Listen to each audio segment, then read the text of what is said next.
I was, in fact, in Alicante during the nationwide power outage. About this, we were like, our chalant level is like up here. Be willing to view all people in that light of like having flaws but also virtues as well. One of my friends joked and was like, I feel like this is so Catholic of me, but like, I feel sad, but I'm not. Like, I feel like I have to be sad. If I didn't say something, it would have felt off, like I would have felt like I was leaving something out there unsaid. Hello, everyone. We're here for episode 14. Welcome to Washed Up. I'm in Washington, D.C., and Abby is coming at you from Spain this week. We're washed up reporting on the weekly news so that you don't have to listen to the legacy media that your grandparents do. Yeah, I am so glad that we were able to get an episode in. I've been in Alicante for the past 10 days and I just got to Madrid this morning, maybe around, actually not morning, noon.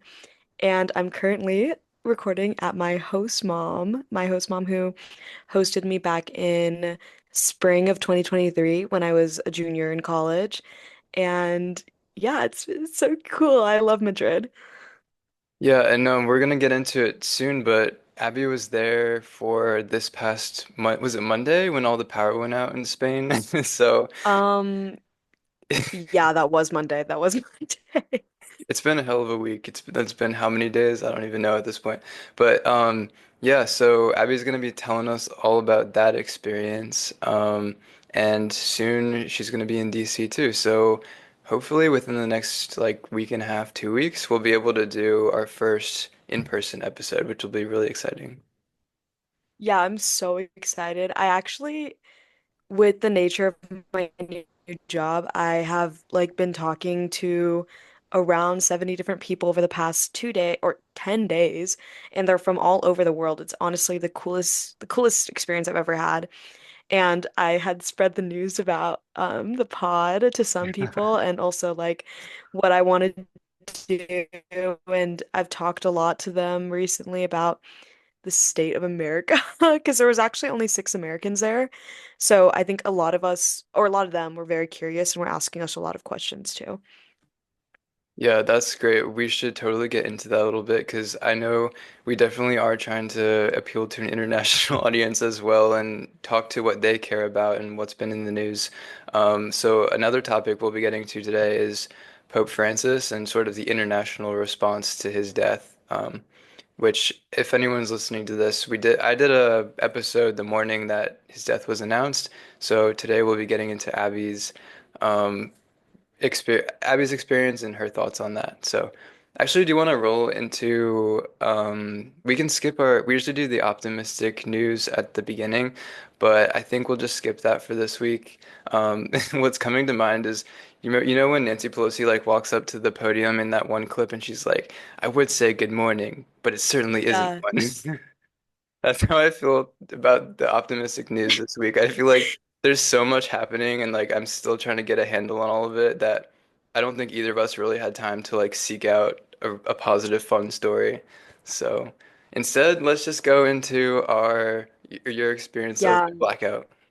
Yeah, I'm totally cool with skipping the good news segment for now because as we said, I've been traveling so much. Colin and I'm so glad that we're recording this. I can't even emphasize enough because of our schedule differences right now and also just I feel like it's been one hell of a week and a half. I guess it's been a week and a half at least since we've talked really and um I feel like so much has happened.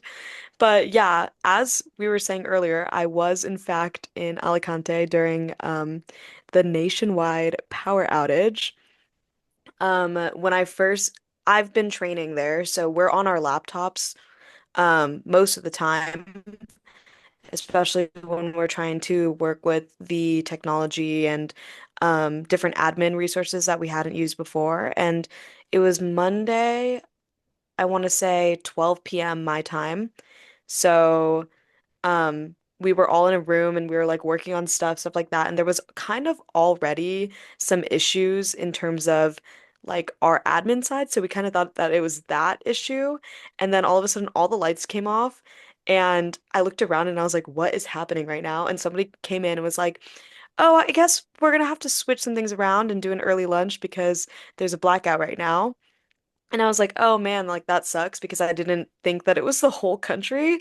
Right. But then everyone started talking and they were like, yeah, it's also in parts of Portugal. And I was like, wait, are we gonna like skip over this? And it was just really interesting to be in that room initially because I was working with two other Americans who sat next to me, and the three of us genuinely thought we were about to go to war. Like, I think that we panicked really hard in the beginning, and everyone else kind of just was like, yay, early lunch.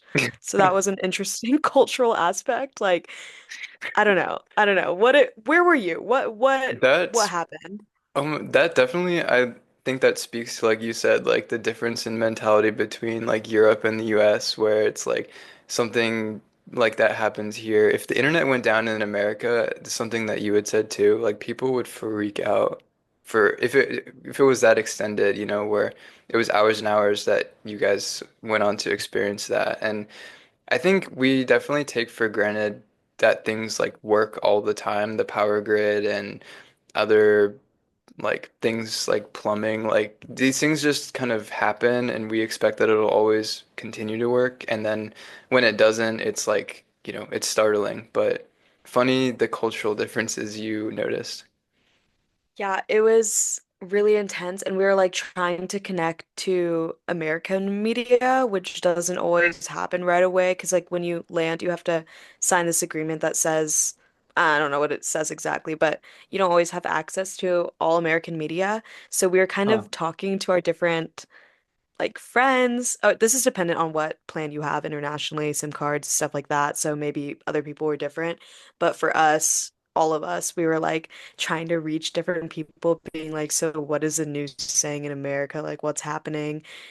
My first thought was that it was definitely a cybersecurity issue. I just remember like again looking at my two friends who were with me and being like, is no one thinking that this is like a national security issue? Like like an entire country and other parts of the EU are having a blackout right now, and that is not a concern of anyone.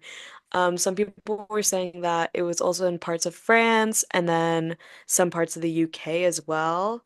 And there might have been a couple more countries, but I can't remember. And it was just so lax. Like we kept joking and we were like, why are the Europeans so chalant about this or nonchalant about this? We were like, our chalant level is like up here. And our manager, who is Spanish, he came up to us and he's like, so how are my Americans doing? And we're like, honestly, we were literally like, honestly, can you tell us it's gonna be okay? Because if this happened in America, people would be like surging to the grocery store, stealing stuff, like probably grabbing their guns. Like I would literally assume that it was a war, like I said.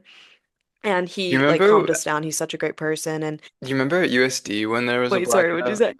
There was that blackout at USD that was kind of No. funny.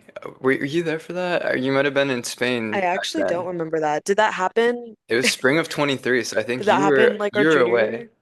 Oh yeah, yeah, yeah. You must have been in Spain Okay, for that. yeah. But at USD in San Diego, we had a blackout that affected like several dorms, if not the whole campus, and it was the same thing. And I remember USD TV was like scrambling to get footage of like it was they edited it together really hilariously, where it was like kind of like a almost like a mock horror film and, and just like empty black hallways and like students at Did they night. do that on purpose? I've never seen that. Yeah, I'm sure it's out there somewhere. It I was have like to go watch it. but a similar vibe for you guys in Spain, like a lot of concern. Yeah, it was just really interesting because we just kept trying to get answers and like no one no one really had any and also no one really cared to get answers. They were like, "Guys, let's relax. Like we don't have training for the rest of the day." Meanwhile, I'm over here eating like panicking internally like what if this affects my flights tomorrow? Like how am I going to get home? That was the worst part. It was that all the metro and public transit, airports, they were all shut down. There were like police in the city center making sure everyone was okay. Personally, I was in Alicante, so it's not that big of a city. And especially the place that we were staying, it's kind of more on the outskirts. Like to get into the city center, you kind of have to take like a 45-minute tram there or bus. And I was talking to other people who had family or friends in Barcelona and Madrid after the blackout, and they were saying that all over there was some accidents or people were stuck in elevators or like people were stuck on the metro and stuff like that. I was thinking about if this happened while I was abroad and I was a student and I was like in my metro, how panicked my like USD coordinators would be. And maybe that was just my mindset right now because I've been training as like a program manager. So I was like, damn, like I'm so glad that I don't have any students right now in Barcelona. Like I would be so scared. Especially because we had no connection on our phone too. So like we can't even reach them. Right. Yeah. I was so I got your text. It was like 8 a.m. East Coast time here in the US, and you were just asking like, "Hey, the power's out. Is there anything on your end that you can like figure out or that you know about?" And so I think that was like you were probably asking me like, is this like a global thing or like what's happening right now? And I was trying to like go through, I went through like CNN and BBC and I was trying to text you updates as I could, but I don't know if anything that I had to share was really that helpful because like you said, no one really knew or even knows what the root cause was. So all I could really say was like, Yeah. well, it seems like hospitals are still running, but the transportation's down. I hope that helps. Like, that's kind of all I had.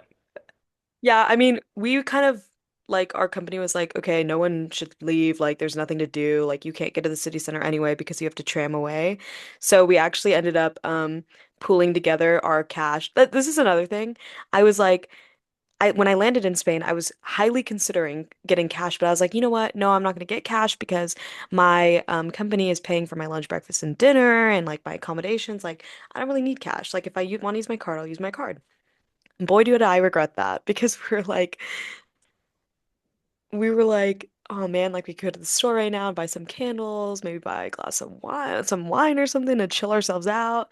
But it was funny, we like pulled together some euros. I ended up having 9 euros in total somehow.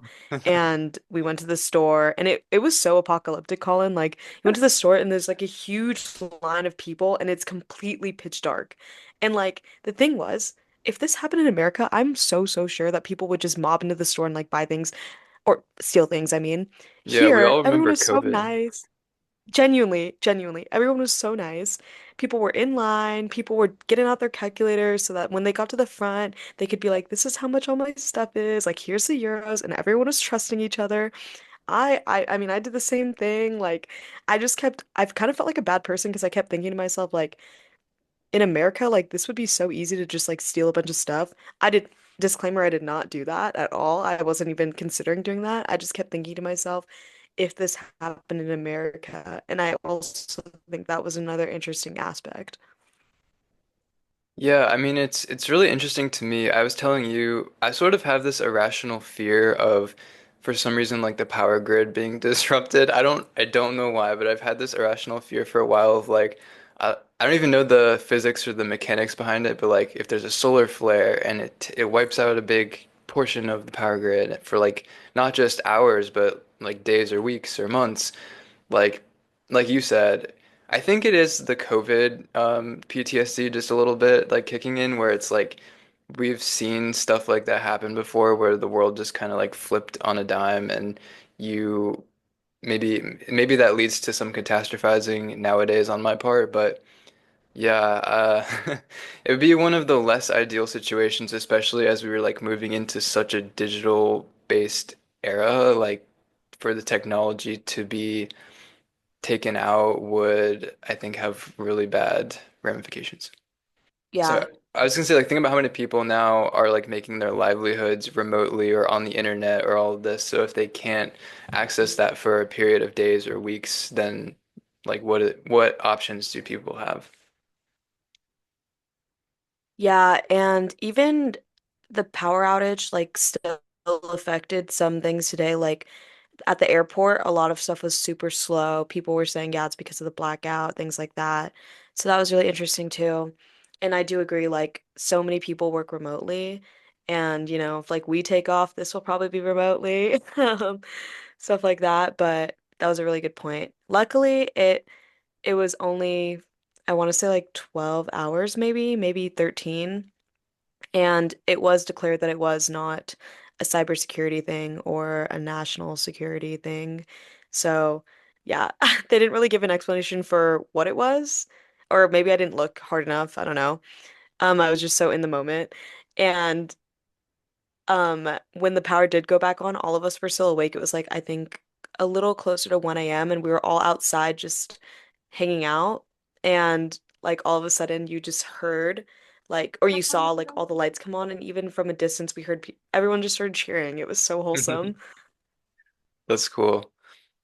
Yeah, hopefully maybe we can take a page out of the Europeans' book and learn how to chill and like dial back the neuroticism. And I don't know. I'm just now coming to the conclusion of like maybe COVID really is sort of the origin of like a lot of my neurotic irrational fears about these kinds of things. So now that I've connected those dots, maybe it'll help me to like chill out just a little bit like the Europeans. I know that's what they kept saying to us. They were like, "You guys, it's gonna be okay. Like, why would you panic? There's nothing to panic. Like, if you panic, that's not getting anything done." And I was like, okay, I guess we're just gonna hang out. Guess we're just gonna hang out here. Oh man. Anything else on that, or do you want to maybe go to Pope Francis? Yeah, we could talk about Pope Francis. I think I shared my piece about the power outage and stuff like that. Okay, awesome. So I already gave my thoughts about Pope Francis in last week's episode. It was kind of a scramble to put it together. I literally woke up at like 4 a.m. to a text that he had died, and then I just hopped on and kind of, I'm trying to get more into that, just like stream of consciousness speaking and like being willing to put it out there and just see what the response is. And I feel like the response to that video was more than I was expecting. I got some so far like 240 some views or something, and like I wasn't expecting that, but it was interesting to conceptualize of like if I had to speak to an audience of that size in person, it would be very different than, doing it virtually. But doing it virtually like affords us that opportunity, and I think we should continue to do that as much as we can. Yeah, I thought it was really impressive that you did that, and I was kind of listening to it in bits and pieces throughout the week because I was just so busy the past 10 days.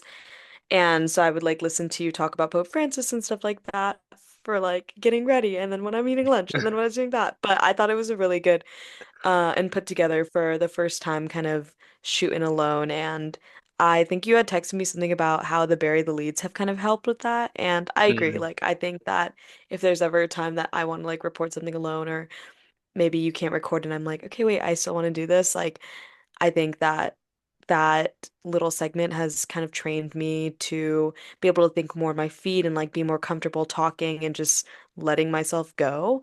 And another thing I want to say, not to bring it back to my work, my work again, but I do truly think that this podcast and the Bury the Lead has helped me so much in the past like 10 days in terms of voicing the political sphere, I guess, and my arguments and how I feel out loud, which I don't think I would have had as easier of a time if we haven't been doing this for the past 5 months, four Yeah. months.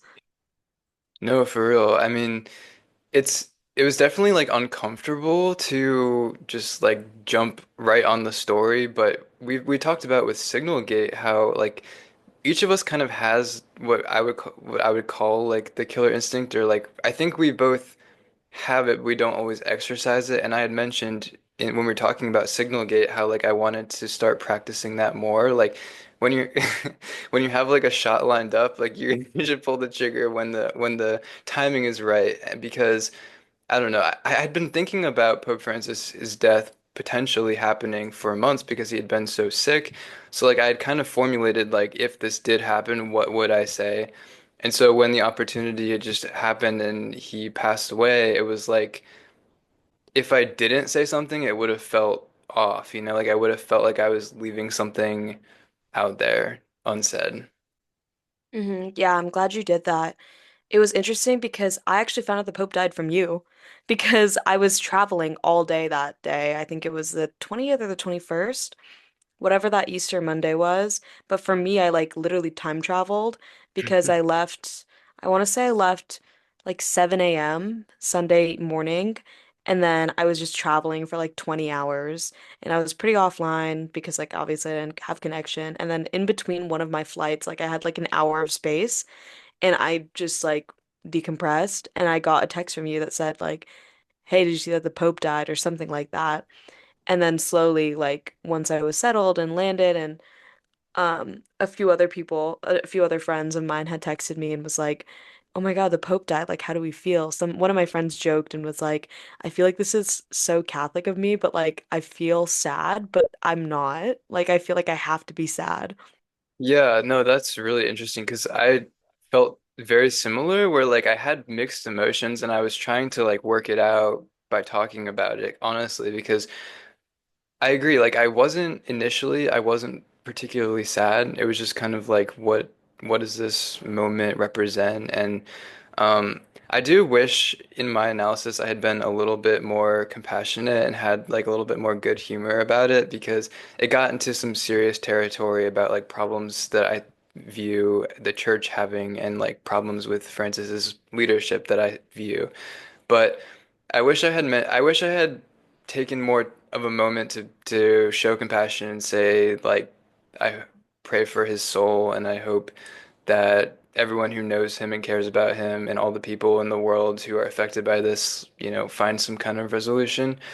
And also, as for the good humor that I wish I had incorporated in, I still think that Pope Francis is iconic for when he slapped away Trump's hand when Trump, there's like this video of Trump trying to like grab his Uh, hand and hold it like when they're taking a picture and Pope Francis just like he was like this. that still sticks out to me as like an iconic moment that um some might think represents what Pope Francis was all about, and if it does, I think that that was a good moment for him.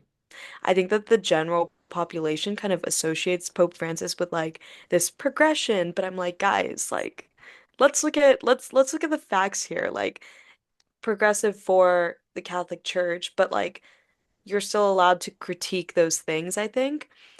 And I'm kind of just really interested to see who the next pope is going to be. Have you seen the contenders? I was talking to some of the Italians that I work with and they were like saying how they want to go to Rome within the next week or so because everyone will be in the Vatican gathering and like possibly celebrating however long it takes to choose the new next pope. Yeah, I've heard that that whole process could take, I mean, it doesn't start until like 15 to 20 days after his death, I think. And then after that, it could take like Hmm. weeks. It could take like days to weeks, I think.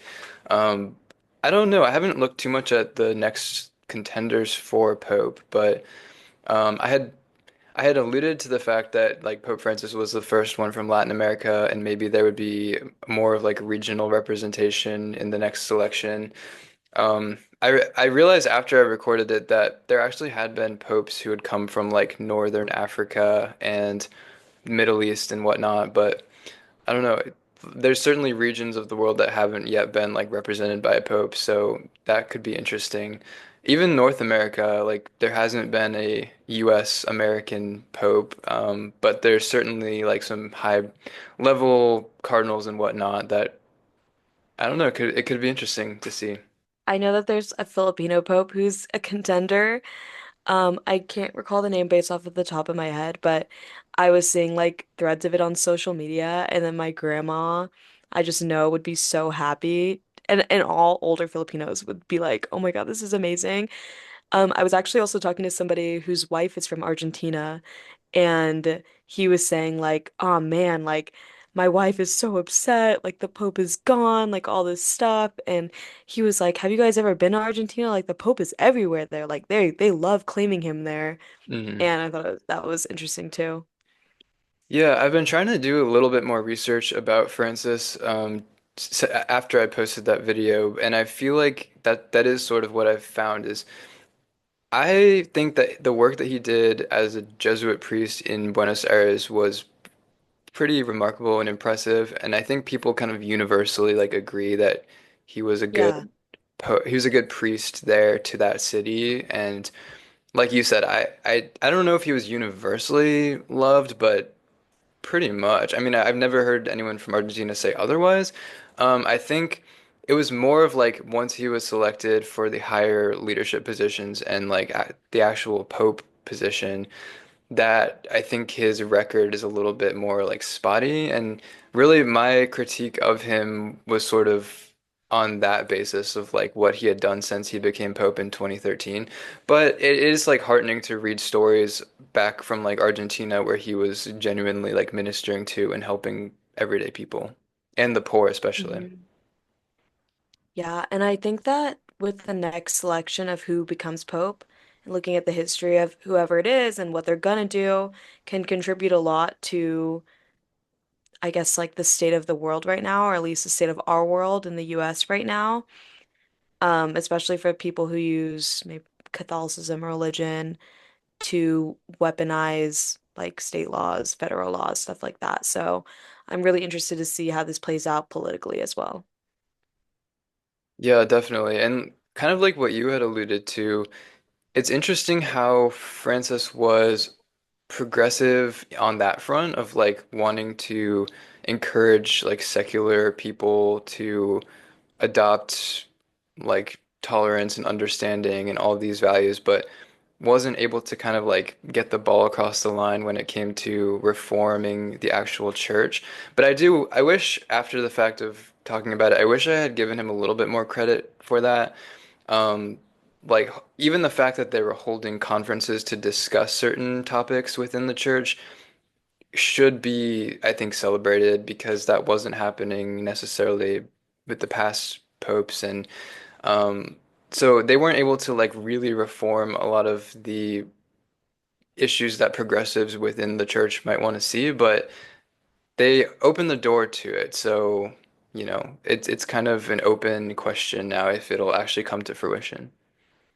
Mhm. Totally. Um, we'll have to see how that plays out as well. Did you I have I any, hope it doesn't take too long. oh, I was gonna say, did you have any Sorry. thoughts about his funeral? Did you watch any of the coverage or anything?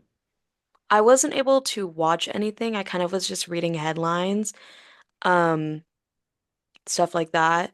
I didn't have any particular thoughts of the funeral. I mean, I don't really remember. Like, I mean, Benedict, he didn't die, so or like when Francis became Pope. Hmm. So I can't really remember like what a Pope's funeral would be like. So I didn't really have too many thoughts or anything like that about the funeral itself. What about you?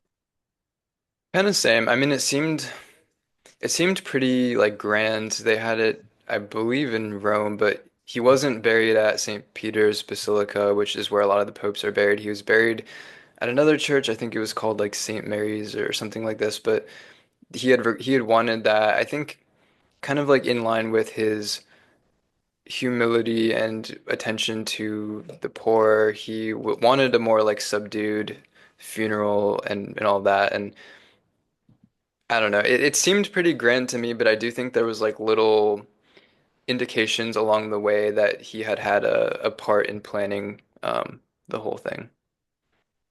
That makes sense. Um, I am sure that Rome, Vatican got so much like traction when everything like this was happening too. Like I'm sure that people from all around the world were like flying in and stuff. Like I remember I was talking to some Roman people and they were like, yeah, it's gonna be so annoying to go back and see all these people there and like see all the tourism, but also really cool to be a part of like a cultural experience like that. None of our students are arriving there yet, so hopefully it's not too bad for the students themselves. But I actually was remembering some like stories of when I was in Catholic school, and it felt like such an alternate reality. Like, for example, when Pope Francis was chosen, we literally had school canceled like all day just to watch the selection process for him. Like we live streamed it like on all the rooms, and then I remember rotating the rooms, like learning about the Vatican, like stuff like that. And like I don't think we learned for like 3 days. Like we genuinely were just we would just sit and then we sat in an assembly and then we saw like the red smoke go up and I was texting my I was texting some of my Catholic school girly pops who like I grew up with, and I was like, am I remembering this wrong or am I crazy? Like, what is going on?" They were like, "No, like Abby, that genuinely happened. Like that is such an alternate reality." So I thought that was like a funny story to share. Yeah, that's hilarious. But um yeah, I don't know. I had a couple other thoughts about like covering as journalists, like covering whenever a death happens. So I'll just share some of those real quick. But like I know in the past I've covered several celebrity deaths, and like when we were at the Vista, this came up a bit, including like Queen Elizabeth, and um I had some like takeaways or insights from that I wanted to share because I think sometimes it can be from the people watching from the outside, it can seem a little bit like opportunistic to jump on a story like that. Like Hmm. um to be like the first one to comment after someone dies is a little bit touchy. You know, you have to be very kind of careful in how you approach it. But I wanted to bring up an essay by Montaigne, who he talks about how you can't really judge someone, especially you can't judge someone's happiness until after their death. And he's kind of making this point of like, right up until the last moment that someone is alive, like anything could happen. And so we can't really have like a full understanding or a picture of who someone was or what they represented until they're gone. And I guess that to me is why it's important to cover someone in the aftermath of their passing because it's sort of like the first opportunity to take a broad view of who they really were. Um, and I hoped that I kind of was able to do that with Pope Francis, and I hope that in the past when we've covered high profile deaths too, that was sort of the tone of all of it because getting the tone right when you're covering something like that can be really tricky. Yeah, totally. That's a good call out. That kind of reminds me of, this sounds really morbid, but like when we would practice writing like eulogies too in our advisors class.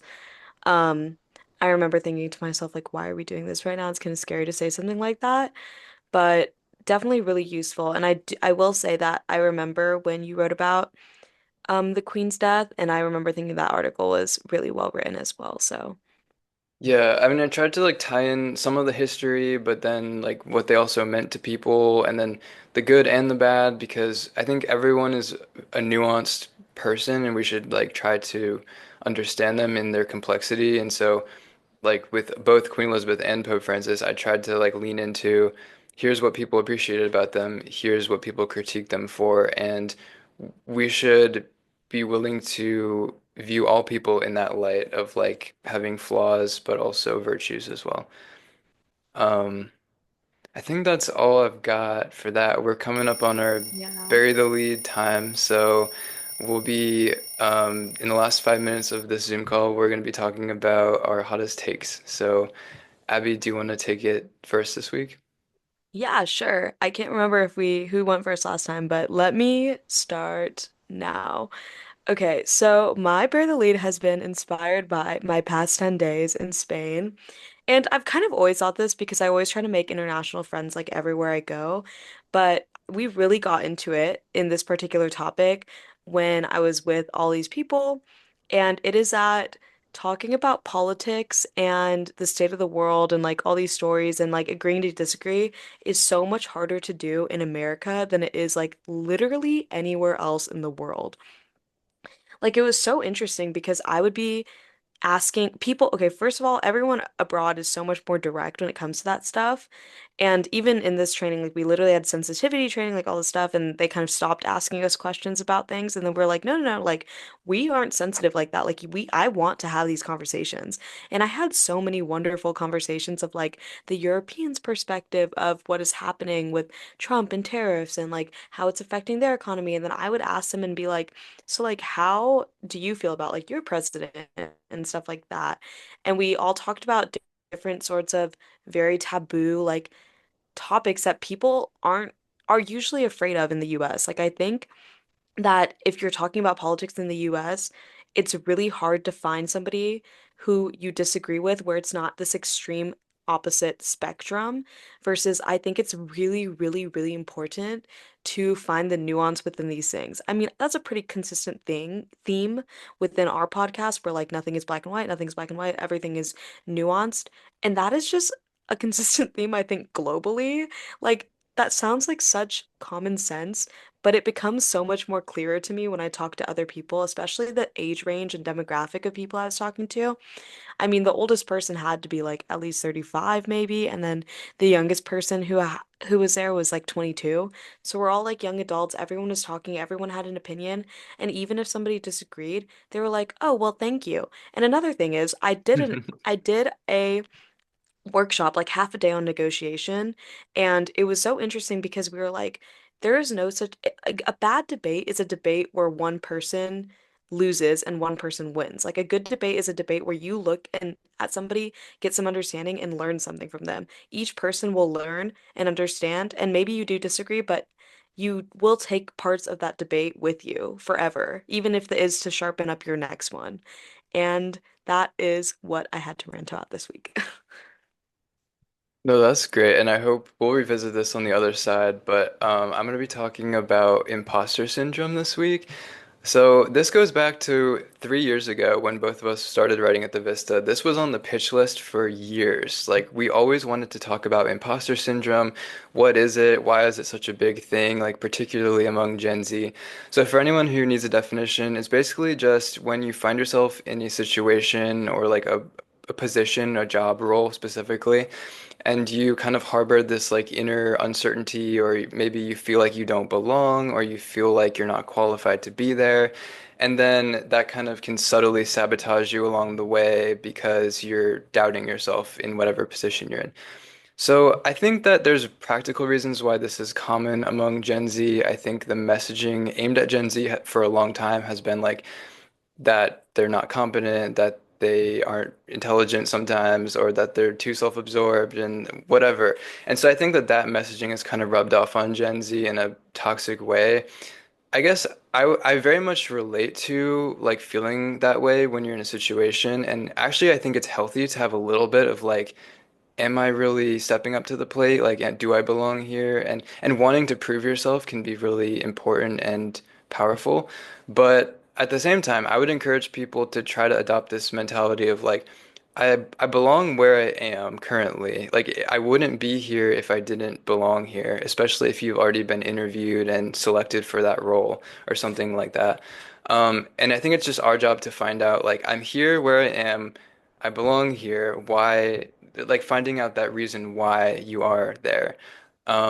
So I don't know. I have a couple of examples of this. Like there's some things that I think you'll never be fully prepared for to step into, and you just have to do it Mhm. to prove that you can.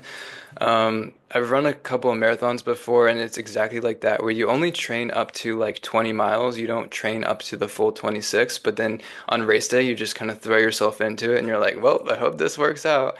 And I guess I would encourage people to adopt that mentality in whatever job they might step into as well. Hello, everyone. We're back from part one, and we just finished our Bury the Lead. I thought those were really good points that both of us had made. Um, what reminded me about I was gonna say imperfecto, the what is it called? Imposter syndrome. I'm sorry, guys. What I thought about during the imposter syndrome actually was this interview with specifically Ilana Maher. She was on the women's rugby team and now she's playing for the Olympics and now she's playing for the UK. But there was an interviewer who had asked her like, "Oh, how do you deal with imposter syndrome?" And Ilana was like, "I don't have imposter syndrome. I deserve to be here." Something of the sort.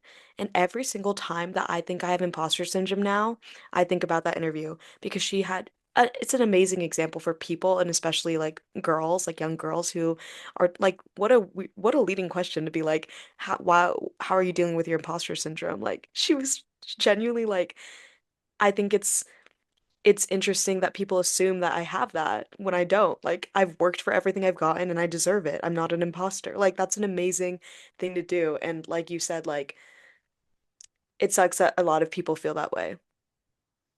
Yeah, I mean it's an issue that think is important, like psychologically, that people feel a sense of belonging wherever they find themselves. And I feel like I've had imposter syndrome in the past, especially like I grew up in a military family, so we moved around a lot, and it was sort of like being able to feel like I like belonged where I was genuinely a difficult thing.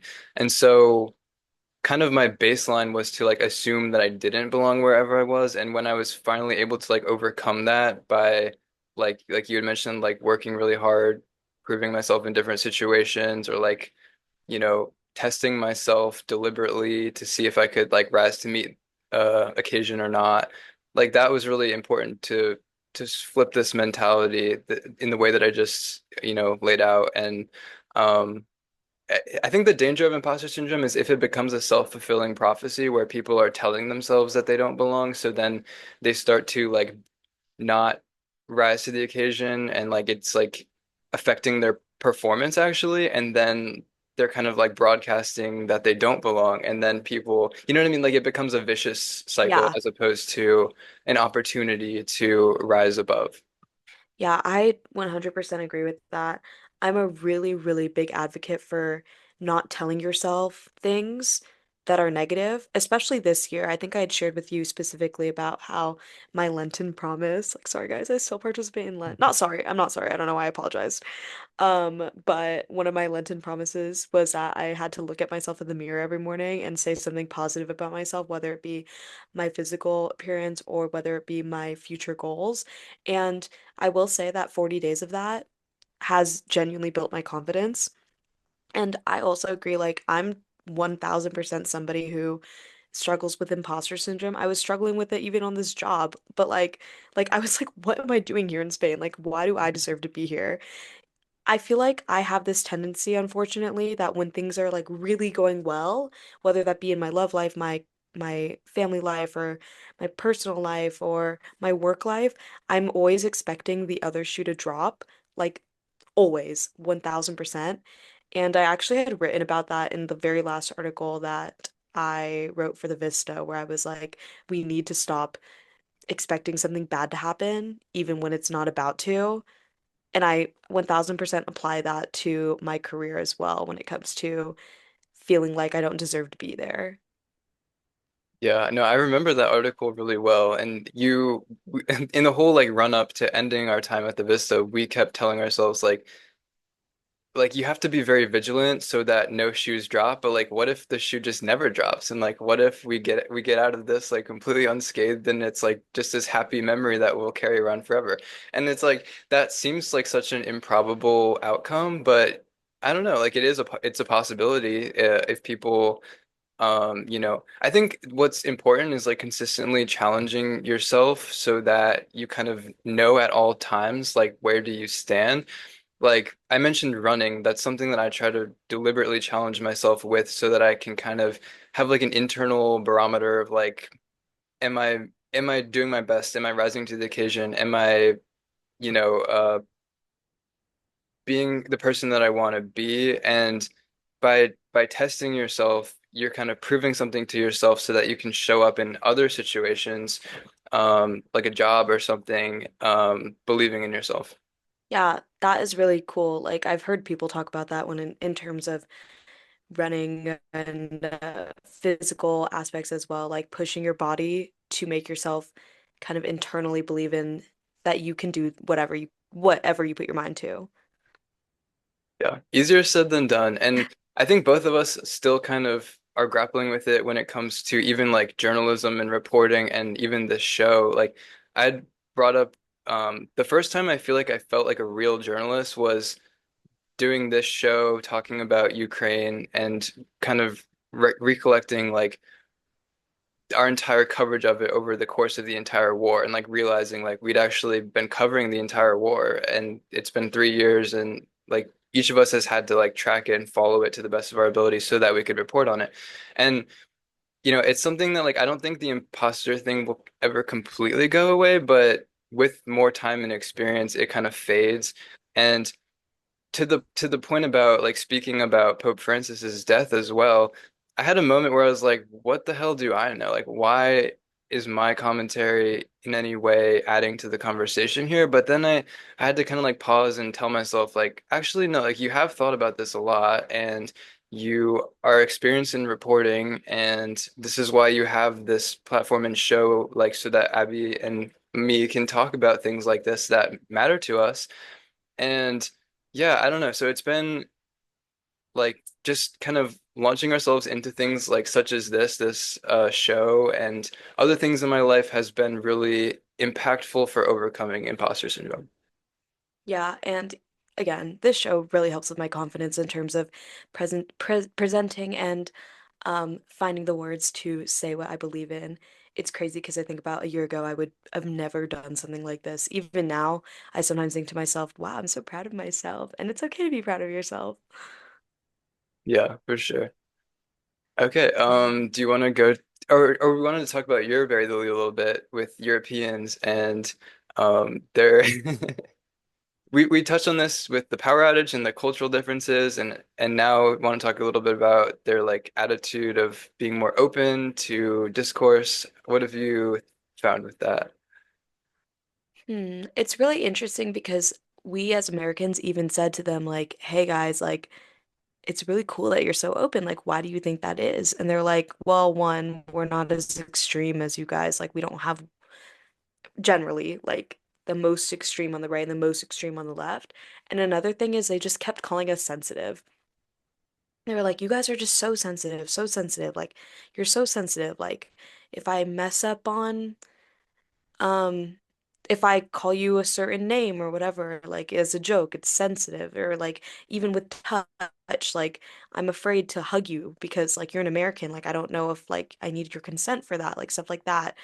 And they're like, when things like that happen to us, we just let it roll off our backs because it's just like cultural.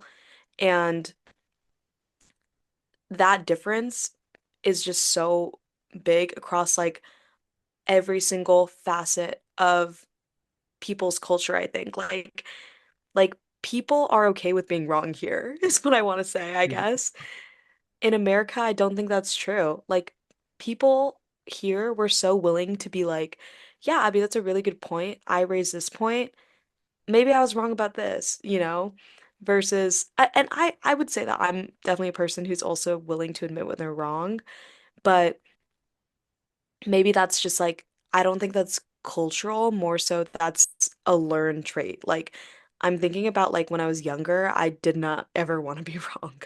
Like in high school or when I was 18, like that girl was too much fire, like too much, like in the sense of like pushing people away because she didn't want to be wrong, you know? And I think I'm the most open-minded I've ever been. And I think that everyone in the world really is more open-minded than Americans. And that's not just open-minded in like a accepting more types of people way, but open-minded in like a I will listen to you talk way. And I'm okay with being wrong way, which is like just so when you step out of the bubble of America, it makes me feel so much better about like, I guess quote the goodness of the world. I guess goodness is subjective, but like I think that's a very very great thing to look at young people in different cultures and being like, ah, you guys are good. And they also tell me like they're like you live in such an American bubble, like you don't even know. And I'm like, you're right, like I don't. So what do you think drives it in America particularly? Like, is it we've talked about like polarization and how that's become like really dramatic and pronounced. What do you think contributes to that, where people are taking such definitive stances on things to the point where they're actually unable to tolerate opposing viewpoints? Do you think it's the media? Do you think it's like Hollywood? Like, is there something cultural about America doing it? I also think it's just how we're raised. We're raised very independent and to be like strong in what you're taught, I guess. An example I think it could kind of relate to this is so in the nature of our job, we also have to do presentations to our students. So in each group, we had to present, right?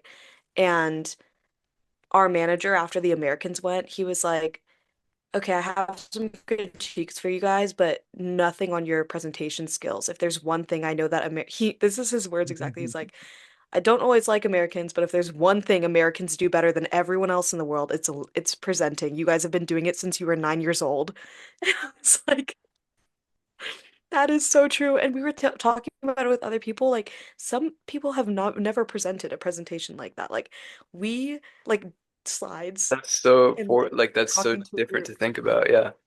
And like opening my mind and being like, oh, that's so true. And then another thing that a lot of the Europeans came up to me about was, you're so comfortable with raising your hand. Like you're always talking. You're like, you're always talking. You're always talking. Thank you for that. Thank you for giving me, because they're going to have American students. They're like, thank you for this American perspective. So Americans, they're not afraid of they're not afraid of saying things. I'm like, I don't think so. Like, I think that we're very taught to ask questions a lot. Like I think that we're taught to be curious and to like climb that social ladder is how I explained it versus like other people are not. And I don't know. I think that it has a lot to do with the independence of us as a culture. Like I don't know. For me, I think Americans are raised to think of climbing that hierarchy. Yeah, no, that makes a lot of sense. And I was just asking because I mean I genuinely don't know what the factors at play might be. And that those seem like some of them for sure. And also the other one that I guess comes to mind would probably be our education system. I don't think I mean like our college experience was, liberal arts, and so it was a bit more open to having different conversations and whatnot. But even within liberal arts, you have people like very entrenched in certain camps and certain ideologies, and so the university could kind of be hit or miss in terms of teaching people that skill of open discourse and genuinely like listening and engaging to other people. But yeah, I don't know. So I guess that could be a factor in it too. And that sort of transitions into our next topic, if you want to get into that, where we're going to talk about Yes. book bannings and people not being able to tolerate those opposing viewpoints. Yeah, I mean, everyone who's listening or knows me knows, and Colin for sh as well. Like, I think that one thing that our podcast really stands for is that we do not like the regulation of any type of speech or, um, in this case, art, if you consider like books or literature. And I think it's a damn shame that this is still going on and that in 2025 we are some states and people and groups are still advocating to not allow certain books to be read. I did kind of go down like a rabbit hole of like, okay, wait, let me defend my case because I also do think that in schools you're allowed to obviously regulate certain things because they're children. But I'm looking at the banned book list and I can't say that I agree with the regulation of these topics because they're not intrinsically harmful. And I know that people are arguing in legislative cases that it's because it's against um, their religion, which is a burden on them to send their kids to these schools and learn their about things that their religion doesn't accept or stuff like that is what I'm interpreting it as. And I'm trying to like poke a hole in that argument. But I think unfortunately that kind of is a good argument. I don't know if you agree with me. I'm against it. I don't think that you should be able to discriminate groups in any type of religion. I don't think that should go into the law at all. But how do you feel? It's true. Like it's kind of happening at multiple different levels right now. Um, Weirdly enough, a lot of it is happening in Maryland, which is where I'm from, and it's happening in the public school system, in Montgomery County public schools, where they're debating. I think the Supreme Court right now is hearing debate about whether or not certain books should or shouldn't be allowed in like curriculum, or whether people should be allowed to exempt themselves from certain lessons. And particularly, a lot of it was books that were sort of like relating to gender, and you could say gender ideology, but I don't know that I'm not trying to make a claim one way or the other about whether these books are in fact um, covertly communicating anything. I don't know. I haven't looked at the books myself that are in question, but so that's happening in that public school system, working its way up through the Supreme Court. But then also recently, the Naval Academy was had a list of banned books that they needed to remove from their library. And this was kind of an extension of the Trump administration's executive order banning DEI.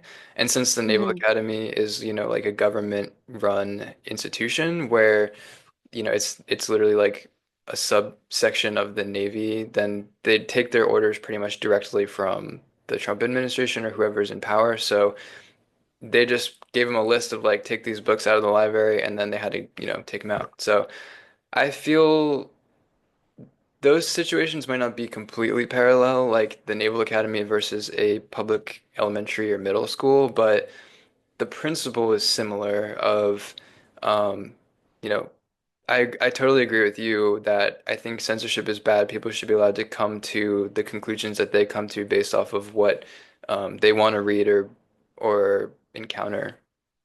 And I think the best ideas will hold up against subversive ideas that people might not agree with. So, like, if someone is upset about the ideas being presented about gender, then like present a better case or a stronger case that counters it, and then you don't really have to worry that your kid is going to be like subverted somehow. Do you know what I mean?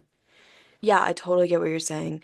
I've been like reflecting on like my childhood and like for me, I was raised in a very Catholic, strict school, and it was also private, so they were able to ban a lot of things from my school. One thing they didn't ban though was Kill a Mockingbird. We did read that like It's my out favorite loud, like book. popcorn read. Yeah, love that book so much. Um, which was interesting now that I think about it, like why that one wasn't banned, but like we weren't in some of our classes, like Harry Potter was looked down on upon because it's like wizardry and like we're like Catholic and it's like against God, you know? Um, so I don't know, like in schools particularly, I'm like thinking about it and I'm like, yeah, I do think children should have different rules than others, but I don't think that the I can't speak again, I can't speak for all the books because I haven't gotten the chance to like like really look at the list. I was listening to the Daily and um take this with a grain of salt, obviously, because the Daily is like really left-leaning.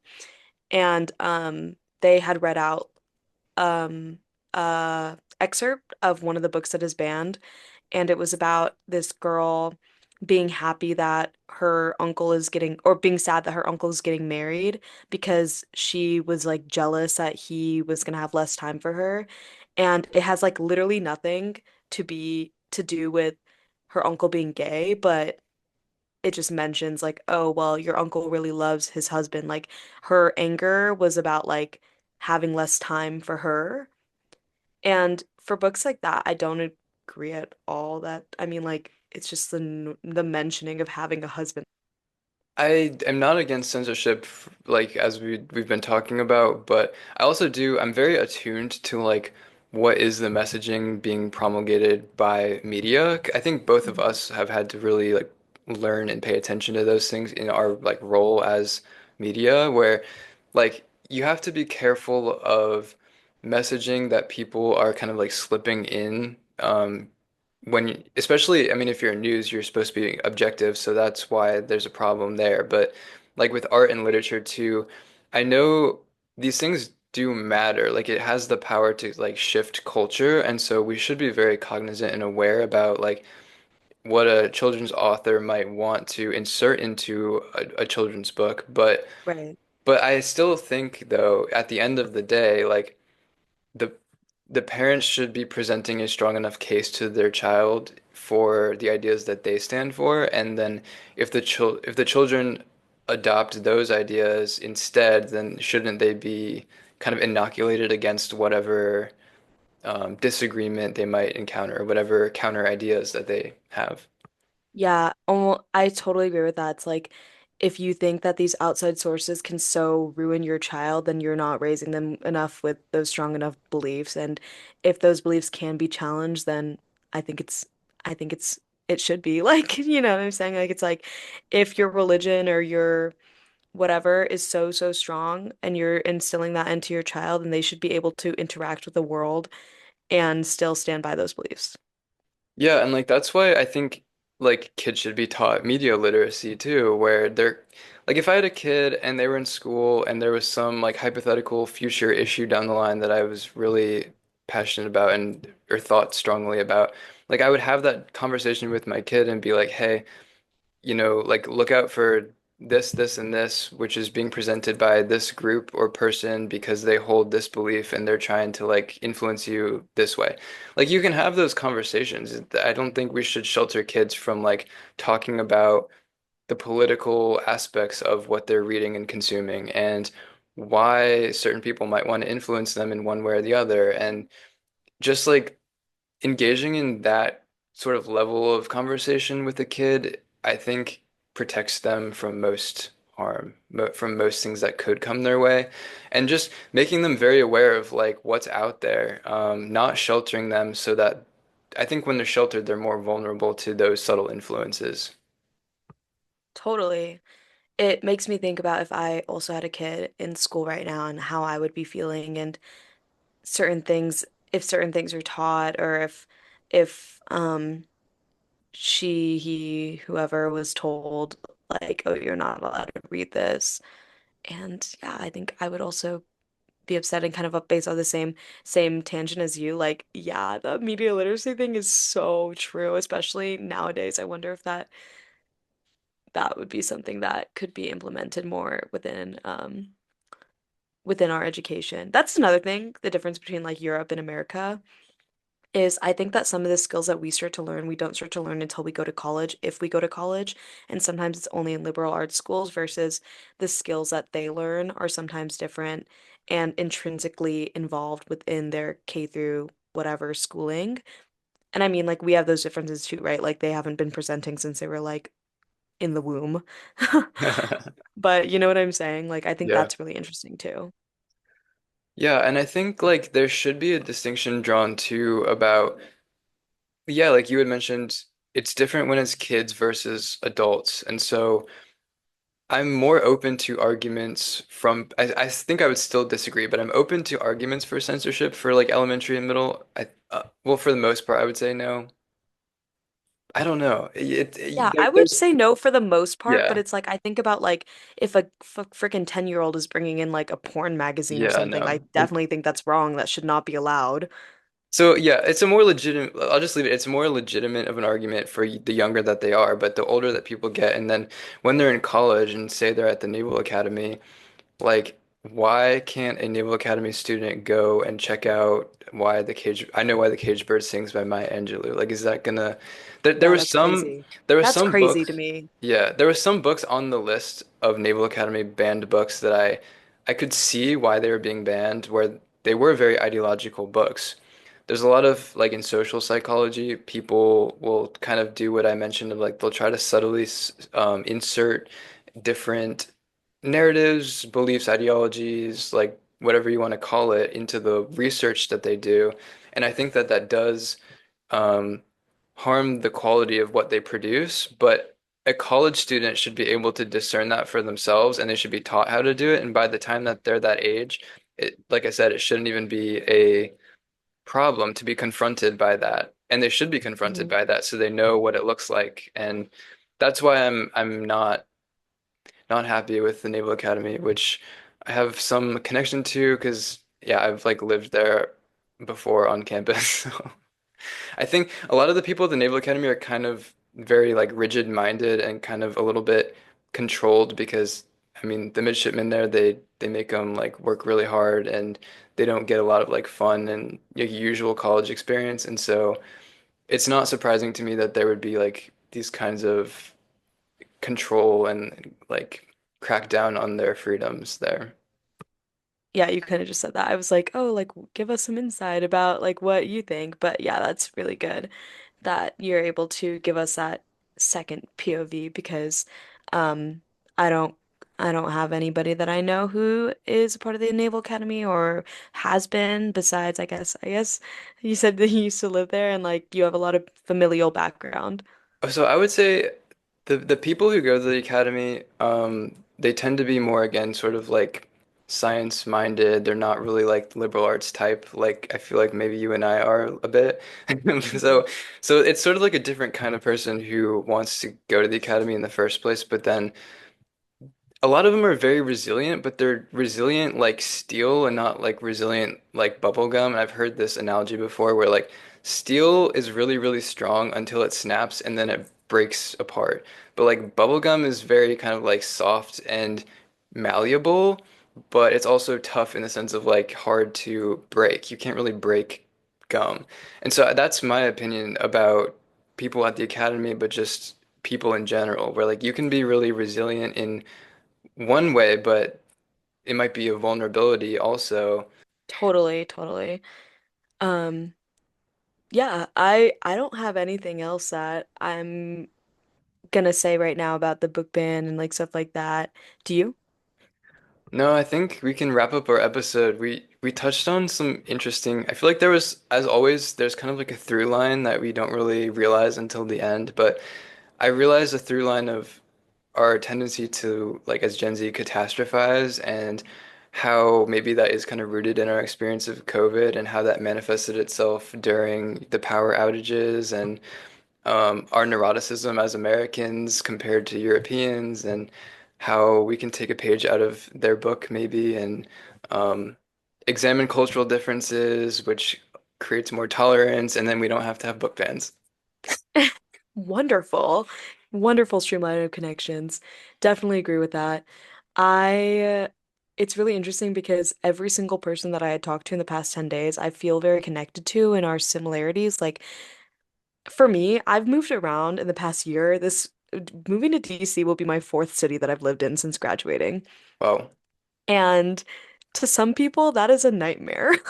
Like, you know what I'm saying? And I totally get it. Like totally. Like people are like, Abby, like what is your plans? Like I feel like I've been asked that so many times this year and I've been like, I'm taking it week by week. Like maybe I'll be in D I kept joking when I was applying to the job I have right now. I was like, I might be in DC next month at IDK though. Like saying stuff like that and I truly didn't know until like a week before I left, which was so funny. And like I talked to nearly every person and they were like saying the same things as me. They were like, yeah, I mean, we're only young ones. Like, what's the matter with jumping around? What's the matter with being sporadic in your plans? Like, for me, I signed my lease like while I was in Spain, like in the last 10 days. I thought I was the only person who was going to be doing that. Like, three other people that were like, yeah, I'm moving cities. Like, this one girl who I got along with really well. She was moving to London and she didn't have a flat yet. And she was like, yeah, I mean, we're gonna figure it out. And I was like, true. And then one day she came up to me, she goes, yeah, so I signed a flat. And somebody else was moving to Boston. And like, it's just crazy to me and like really, really cool to have like open-minded people around you and kind of step outside that bubble and be like, yeah, it's okay, like not to be so rigid all the time. But I will say I love a good routine. After these 10 days, I'm like, I'm ready to like be back in a routine. But I think it's an ebb and flow of both things. Like you should never be an extreme in anything, in my opinion. Okay, so we have 5 minutes left. You should share with our audience what you told me about The Alchemist and the if you have you can have a second bury the lead. Because this was really helpful for me. We were both sort of in the Really, same. has it been helping you? Yeah, well, I think it's just like this idea, you can explain it better, but like different times in our lives call for us attending to different things and how we have to take it situationally rather than just moving through life in the same mode of being all the time. Yeah, so actually, Demily's gonna love this. Demily's favorite book is The Alchemist, and she's been begging for me to read it. And after we graduated, I got the chance to listen to it because all I was doing was my little office job for a while, and like I was on a grind for audiobooks and podcasts and whatnot. But the quote that really stood out to me the most was about the situation between like this apprentice and a master, and basically the task was to go through this like castle or whatever. It was like a something beautiful and to carry a spoon with these scoops of olive oil. And so at first he goes through and he is very focused on carrying this olive oil and making sure that the olive oil is there and that nothing moves, all this stuff. Comes back and the master's like, can you describe to me like what was around you? Like, was it focusing so much on my olive oil. And then he told him to go back and describe the marvels, whatever, whatever. He goes back and then is looking around. It's very beautiful. He's distracted. He moves around and then he gets back. And the guy's like, okay, yeah, like describe it to me. And so he describes it and he goes, but where's your olive oil? And the olive oil was gone. And the apprentice was like, what the heck? Like, I don't get it. Like, there's no right answer. And the master had said to him, like, this exact quote, I actually have it pulled up. The secret of happiness is to see all the marvels of the world and never to forget the drops of oil on the spoon. And for me, I interpret that as it's really important to not forget about, they call it in this book your omen, but like the dreams you have in life. Like, you're allowed to dream and you're allowed to accomplish things, but you should never, ever let the things that, quote, matter, such as seeing the world if that's what you want, talking to your friends and like finding love if that's what you want, not ever let those marvels of the world get away from you in the quest for your omen. Yeah. No, that's so great. It's a little bit reminds me a bit of like Frankenstein where he is like so intent on doing his work and like being the one to like create life artificially. And I mean you see some parallels with this right now with AI and stuff, but like people who are kind of like these like geeks who like really focus in on what they want to create and do, that they lose sight of like the humanity and the beauty of the world around them. And when you had brought up that Hmm. story from The Alchemist, I don't remember what I was dealing with that day, but it just like really turned things around where I was like, yeah, like it doesn't have to be one or the other. We can actually find a way of balancing both w- going for what we want, pursuing it, narrowly focused in on it, but then also not losing sight of what's going on around us. Yeah, I think that me and you are two people who tend to get really into work. Um, and sometimes that's good, but sometimes it's harmful. And I'm particularly excited for this summer and this new job, but I also, my manager kept emphasizing to me, like, Abby, you better still have a social life. It's really important that, I mean, this is your first time in DC too. Like, you better have fun. Like, you shouldn't let this entire, because in my job, I'm supposed to be 24/7 on call in case of emergencies. Like, God forbid any of my students, like, have emergencies, but, like, yeah, like, it's okay. Like, at the end of the day, it's a job. At the end of the day, like, your omen will find you, is what they're implying, and I just like don't want to lose sight of the things that matter to me. Yeah, I think this summer will be awesome, and you and I have got to go around and do all the fun things in DC and see all the monuments. And if anyone has any recommendations for us on things to do around here or for Abby so she can give them to her students, you should email us at washedupweekly@gmail.com. Perfect. Are we done? Are we done for this Yeah, I episode? think so. Okay. Washed up Washed up out. out.